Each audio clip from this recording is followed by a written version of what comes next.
নমস্কাৰ নমস্কাৰ নমস্কাৰ নমস্কাৰ নমস্কাৰ। আপোনাৰ স্বাস্থ্য আপোনাৰ অধিকাৰ। আপোনাৰ স্বাস্থ্য আপোনাৰ অধিকাৰ। আপনার স্বাস্থ্য আপনার অধিকার। আপনার স্বাস্থ্য আপনার অধিকার। आपका स्वास्थ्य आपका अधिकार। आपका स्वास्थ्य आपका अधिकार। আজকে বিশ্ব স্বাস্থ্য দিবস উপলক্ষে আমরা ধুবড়ী মেডিকেল কলেজের ছাত্রছাত্রীরা আপনাদের সামনে একটা নাটক পরিবেশন করব। আশা করি সেই নাটকের জড়িয়ে আপনাদের কিছু জ্ঞান লাভ করবেন।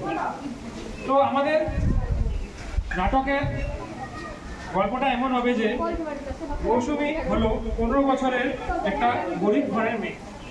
তার মাত্র 15 বছর বয়সে বিয়ে হয়ে যাবে। তো চলবেন দেখি আমরা। बेटा स्कूल लेके जाना? हाँ माँ, मुझे जाना है, मुझे डॉक्टर बनना है।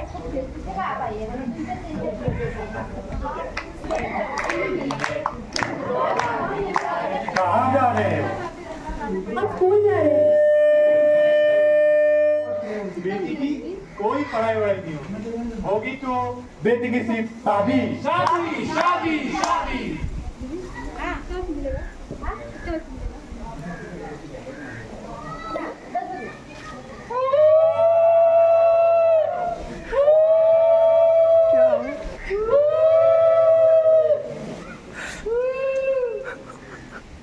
यार ये তো আপনারা যেমন দেখলেন যে মাত্র 15 বছর বয়সে মৌসুমীর বিয়ে হয়ে গেল। বিয়ে হওয়ার পর মৌসুমীর শ্বশুর বাড়িতে মৌসুমীর খেয়াল রাখার সেরকম হলো না। সে ঠিক মতো খাওয়া দাওয়া পাচ্ছিল না, তার উপরে প্রতিদিন অত্যাচার হওয়া শুরু হলো।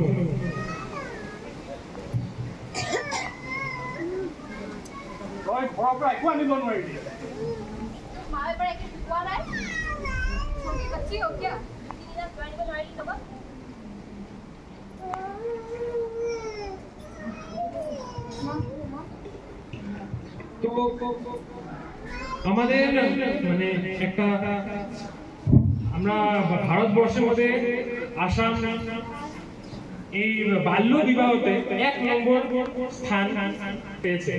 সেটা খুবই মানে খারাপ খবর আমাদের জন্য। আর তার থেকেও খারাপ খবর হলো যে আসামের মধ্যে ধুবড়ী তার মধ্যে 1 নম্বর বাল্য বিবাহ। তো সেটাই বলবো যে বাল্য বিবাহ বন্ধ করো, বাল্য বিবাহ বন্ধ করো, বাল্য বিবাহ বন্ধ করো। এমন করে করে কেটে গেছে। মৌসুমী শ্বশুরবাড়িতে নির্যাতন হয়ে চলেছিল। আর ঠিক এই সময় মৌসুমী গর্ভবতী হয়ে গেল।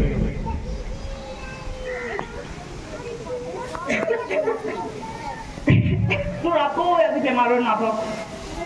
ভাত বনালে নাই, মোক কামুৰি যাবলৈ দেৰি হৈছে। ভাত বনোৱা নাই, মই কি খাই কামুৰি যাম? অকল তইহে গৰ্ভৱতী হৈছ নে মোৰ নাটক? বেলেগ তিৰোতাকি গৰ্ভৱতী হোৱাই নাই। আজি কি বেমাৰ, কালি কি বেমাৰ? ঘৰ কোনে বনাব, মোক কোনে ভাত দিব?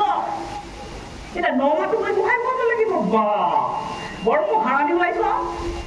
9 মাহটো বহাই খুৱাম চাবি, কিন্তু মোক যদি ল'ৰা তাক জন্ম দিব নোৱাৰ তই।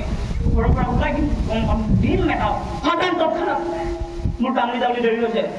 এনেকৈ খাই নাথাকো, পাকঘৰত যাওঁ।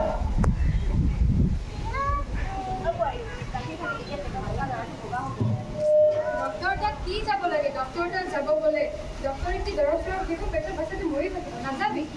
এইবোৰ কি ডক্টৰ কৰি থাকা? আমি 5টা সন্তান দিলো, আজিলৈকে ডক্টৰৰ মুখে দেখা নাই। তোৰ এটা সন্তানে ডক্টৰ তাতে যাব লাগে নেকি?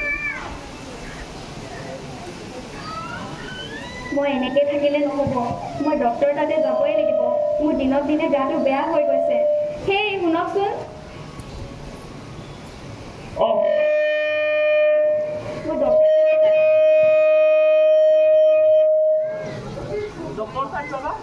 মোৰ গাটো বহুত বেয়া হৈ গৈছে। এইকেইদিন মোৰ বহুত দুৰ্বল দুৰ্বল লাগিছে।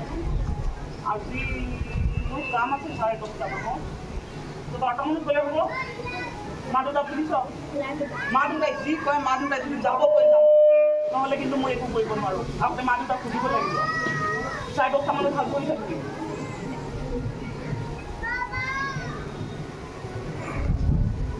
কি হ'ল তহঁতৰ ক'ত যাওঁ দেউতা বোৱাৰী কৈ আছে তাই বোলে গাটো বেয়া লাগি আছে কৈছে ডক্টৰক দেখাই বোলে এবাৰ কোনো দৰকাৰ নাই ডক্টৰক দেখাবলৈ হস্পিটেল যোৱা কোনো দৰকাৰ নাই তই ঘৰতে জন্ম হৈছিলি তোৰ সন্তানো ঘৰতে জন্ম হ'ব কোনো দৰকাৰ নাই হস্পিটেল যোৱা নেলাগে যাব নালাগে দেউতা মোৰ গাটো বহুত বেয়া মই যাবই লাগিব নেলাগে যাব কথা দেউতাই জানি বুজি কিবা এটা কৈছে ডাঙৰ মানুহ কথা শুনিব লাগে দেউতাই যি কৈছে সেয়ে কৰিম নহ'লে চাবি মই আশা বাইদেউ কিবা এটা কৰিব লাগিব আশা বাইদেউকলৈ মাতিব লাগিব নহ'লে তোৰ আকৌ কিবা এটা হৈ যাব পুলিচে দেউতাক আৰু মোকে ধৰি দিব ৰবি মই আশা বাইদেউক ফোন কৰিছোঁ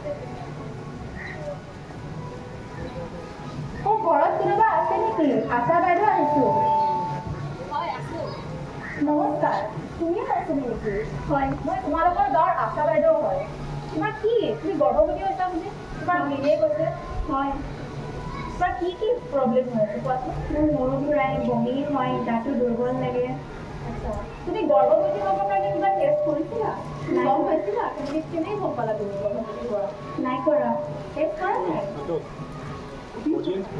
চোৱা চাওক আপোনালোকেও চাওক এইটো হ'ল নিশ্চয় টেষ্ট কিট এইটো দি আপোনালোকে গৰ্ভৱতী মহিলাই এইটো প্ৰয়োজন কৰিব পাৰে আৰু এইটো দি গম পায় যে আপুনি গৰ্ভৱতী হয় নে নহয় ইয়াতে পুৱাৰ পেচাব 2 টোপাল এইটো দিলে হ'ল আৰু অলপ দেৰি পিছত দেখা পাব যদি আপুনি গৰ্ভৱতী হয় তে 2ডাল চিন দেখা পাব যদি গৰ্ভৱতী নহয় তে এডাল চিন দেখা পাব আৰু যদি এডালো চিন নেদেখায় তেতিয়া আপুনি গম পাব যে আপোনাৰ পৰীক্ষাত কিবা প্ৰব্লেম হৈছে সেইটো কাৰণে আৰু এবাৰ পৰীক্ষা কৰিব লাগিব লোৱা মৌচুমী তুমি এবাৰ এইটো খাই ল'বা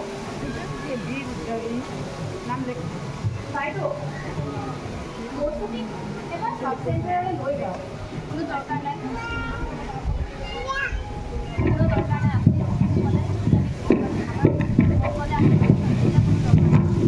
বাইদেউ আপুনি জানেনে চাব চেণ্টাৰত গ'লে আপুনি বহুত কিছু সুবিধা পাব মৌচুমীৰ মৌচুমীৰ সন্তানটিয়ে বহুত সুবিধা পাব চাব চেণ্টাৰত গ'লে পঞ্জীয়ন কৰিব লাগিব আৰু ইটোও পঞ্জীয়ন কৰাটো 12 সপ্তাহৰ ভিতৰতে কৰিব লাগে তেতিয়া মৌচুমী বহুত কিছু ফলিক এচিডৰ টেবলেট দিব যায় চিঠিৰ গুটি দিব সেইটো আপোনালোকে ঘৰত থাকিলে আপোনালোকৰ অহা সন্তানটি বহুত কিছু সংকট হ'ব পাৰে সেইবাবে চাব চেণ্টাৰত নিয়াটো অত্যন্ত আৱশ্যক ব'লা এতিয়াই যাওঁ চাব চেণ্টাৰত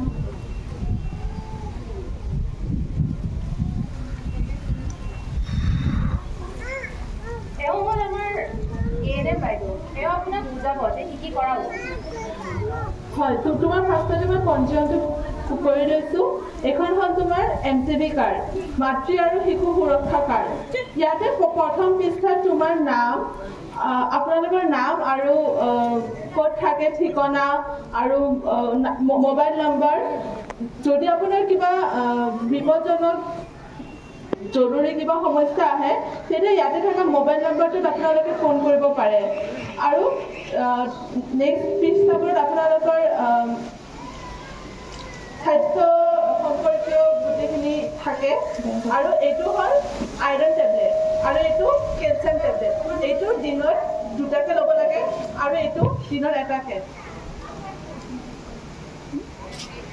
আৰু এইখন প্ৰথম পিছত আপোনালোকৰ বেংক একাউণ্টৰ ডিটেইলছো থাকে যাতে আপোনালোকে যদি গাঁৱত যদি আপোনালোকে যদি গাঁৱত হয় আৰু আপোনালোকে যদি চৰকাৰী হস্পিটেলত ডেলিভাৰী হয় তেতিয়া আপোনালোকে 1400 টকা পায় আৰু টাউনত হ'লে 1000 টকা পায়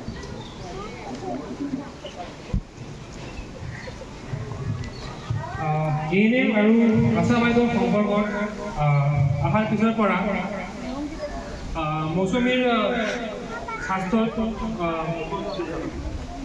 মানে মৌসুমীর যখন আশা বাইদেউ আর ANM বাইদেউর সম্পর্কে আসলো তারপর থেকে মৌসুমীর হেলথ ভালো হওয়া শুরু লাগলো।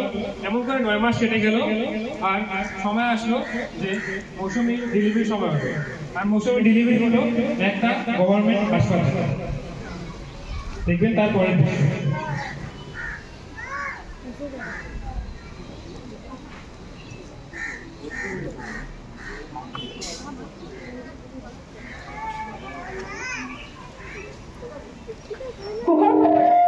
আপোনালোকৰ ঘৰত লখিমী হৈছে। ছোৱালী সন্তান জন্ম দিলে তাই। মই কৈছিলোঁ নহয় মোৰ এম আৰু নাৰ্ছ হ'ল আৰু আছামিজৰ কথা শুনি মেডিকেলত দেখিলোঁ ছোৱালী সন্তান জন্ম হ'ল দেখিলি নালাগে মোক ছোৱালী সন্তান মোক আকৌ বিয়া পাতি মোক ল'ৰা লাগিব তেনেকৈ হ'লেও আৰু শুন মই কৈছোঁ নহয় ছোৱালী সন্তান জন্ম দিব বুলি দে দে এতিয়া ছোৱালী সন্তান জন্ম হয়। কি হৈছে আপোনালোকৰ? কিয় ইমান হাল্লা কৰিছে কওকচোন মোক।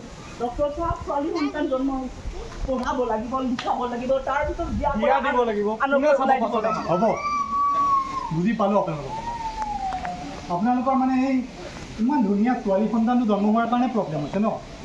নহয় কি ইমান খৰচ আমি ক'ত কৰিব পাৰিম দুখীয়া মানুহ। আৰু আপুনিতো নিজে মাতৃ আপুনি নিজে মাতৃ হৈ এই সন্তানৰ কথা এনেকৈ কৈছে আপোনাৰ বেয়া লগা নাই? আৰু অকল আপুনিয়ে নহয় এই সমাজৰ বহুত মানুহে ছোৱালী সন্তান জন্ম হোৱাটো এটা বেয়া বুলি ভাবে, কিন্তু সেয়া মিছা কথা। আজিৰ দিনত কি ছোৱালী আৰু ল'ৰা বেলেগ বেলেগ নেকি? ছোৱালী যিমান সুবিধা পায়, যিমান ওপৰত যাব পাৰে, যিমান কাম কৰিব পাৰে, ল'ৰাইও সিমান কৰিব পাৰে। ল'ৰাই যিমান জেগাত যাব পাৰে, যিমান সুবিধা ল'ব পাৰে, সিমানটো ছোৱালীও কৰিব পাৰে। আজিৰ দিনৰ আমাৰ ভাৰতবৰ্ষৰ ৰাষ্ট্ৰপতি কোন? এগৰাকী মহিলাই ন। আৰু আজিৰ দিনতো সেই যুগৰ আমি পুৰণিকলীয়া কথাবোৰ কিয় ভাবি আছোঁ? আজিও কিয় আমি ল'ৰা আৰু ছোৱালীৰ নামত দুটা বেলেগ বেলেগ কৰিছোঁ যে ল'ৰা মানে বহুত ভাল আৰু ছোৱালী মানে ঘৰৰ একদম মানে বুজা? কিয়? আজিৰ সমাজ বদলিবৰ হ'ল। আজিৰ সমাজে ভাবিবৰ হ'ল, জানিবৰ হ'ল যে ছোৱালী আৰু ল'ৰা হোৱাটো কোনো বেলেগ কথা নহয়। ছোৱালী মানেও সেই ল'ৰাৰ সমানেই, আৰু ছোৱালীক আপোনালোকে সমান মৰ্যাদা দিয়ক, সমান অধিকাৰ দিয়ক, আৰু তেতিয়াহে এখন সমাজ আগবাঢ়িব। কাৰণ এগৰাকী যদি মহিলা শিক্ষিত হয় তেতিয়া সেই মহিলাগৰাকীয়ে গোটেই সমাজখনক শিক্ষিত কৰাৰ এটা শক্তি হয়। এগৰাকী মহিলা মাতৃ হ'ব পাৰে, এগৰাকী পত্নী হ'ব পাৰে, এগৰাকী কাৰোবাৰ ছোৱালী হ'ব পাৰে, শিক্ষিত হ'ব পাৰে, ডক্টৰ হ'ব পাৰে, ইঞ্জিনিয়াৰ হ'ব পাৰে। আজিকালি ছোৱালী একটি হ'ব নোৱাৰে, সকলো কৰিব পাৰে। সেয়ে মই আপোনালোকক এই কাহিনীটোৰ দৰে ক'ব বিচাৰিছোঁ যে ছোৱালী আৰু ল'ৰাৰ মাজত কোনো পাৰ্থক্য নাৰাখিব, আৰু আপোনালোকেও সেইটো কথা বুজি লওক। ছোৱালী আৰু ল'ৰাৰ মাজত কোনো পাৰ্থক্য আমাৰ ভুল হৈ ঘৰ ডাঙৰ ভুল আমাৰ কৰিব ইমান ধুনীয়া লক্ষ্মী ছোৱালী কেনেকৈ ইমান বেয়াকৈ খাব পাৰোঁ। আৰু মোৰ পত্নী মই ভালকৈ খাব লাগিম ডক্টৰ চাওক লগতে ছোৱালীজনী মই ডাঙৰ মানুহ কৰিম, তাই ডাঙৰ মানুহ হ'ব মা, তাই ডাঙৰ মানুহ হ'ব। আমাক পাৰিলে ক্ষমা কৰিব ৰাইজ, আমাৰ এই ভুলৰ কাৰণে ক্ষমা কৰিব। আৰু শুনক, তেওঁলোকেতো বুজি পালে, আৰু তেনেকৈ মই আশা কৰিছোঁ ইয়াত চাই থকা সকলো মানুহে আৰু এই কথাখিনি আপোনালোকেও যাতে আপোনালোকৰ সমাজত বিয়পায় যে ল'ৰা ছোৱালীৰ মাজত কোনো পাৰ্থক্য নকৰে। যেনেকৈ আপোনালোকে কাহিনীটোত দেখিলে মৌচুমীক কি কৰিলে, 15 বছৰ বয়সতে বিবাহ কৰালে। যেনেকৈ আমাৰ আগতে কৈ গ'ল, অসমৰ ভিতৰত ধুবুৰী এনেকুৱা কামত 1 নম্বৰ হৈ আছে।